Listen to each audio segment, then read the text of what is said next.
Hello hi மக்களே, Sunday video இது. நான் போஸ்ட் பண்ண மறந்துட்டேன். ஆக்சுவலாக சண்டே மார்னிங் எழுந்ததுமே நாங்கள் முந்தின நாளே பிளான் பண்ணி வச்சுருந்தோம் இந்த விஷயத்த பண்ணணும்னு சொல்லிட்டு.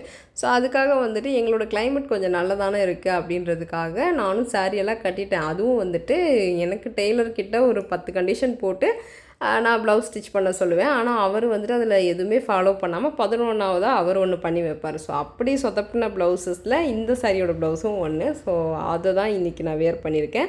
எப்போவுமே நான் ஒரு 2 மந்த்ஸ் கழித்து தான் நான் ஆசைப்பட்ட சாரியை வந்துட்டு அன்னைக்கு கட்டாமல் வேறு ஒரு ஃபங்க்ஷன் கட்டுவேன். ஸோ அதுதான் இன்றைக்கும் ஆச்சு. எதுக்கு நீ சாப்பிட போகிறதுக்கு இவ்வளோ வசனம் பேசுகிற அப்படின்னு நீங்கள் கேட்கலாம். ஸோ அதெல்லாம் இல்லை, எங்கள் ரிலேட்டிவ் ஒருத்தவங்க வந்து வீடு கட்ட போகிறாங்க. ஸோ அவங்களோட லேண்டை பார்க்கலாம் அப்படின்னு போனோம். சரி, போகும்போது ஒரு புனிதமான காரியம் பண்ணிவிட்டு போயிடலாம் அப்படின்னு நினச்சோம். அது என்னென்னா, போகிற வழியிலே ஒருத்தங்க வீட்டு வாசலில் சும்மா நிறைய மருதாணி இருந்துச்சு. சரி, அதையும் கொஞ்சம் ஆட்டையை போட்டுக்கலாம் அப்படி சொல்லிட்டு ஆட்டையை போட்டு அப்படியே வந்து பார்த்தா இடம் சூப்பராக இருந்துச்சு. நல்ல அட்மாஸ்பியரில் இருந்துச்சு. அப்படியே வந்துட்டு கொஞ்சம் நம்மளை பெட்ரோல் ஃபில் பண்ணிக்கலாம் அப்படி சொல்லிட்டு சாப்பிடவும் செஞ்சாச்சு மக்களே. அருமையான மதிய உணவு வேறு.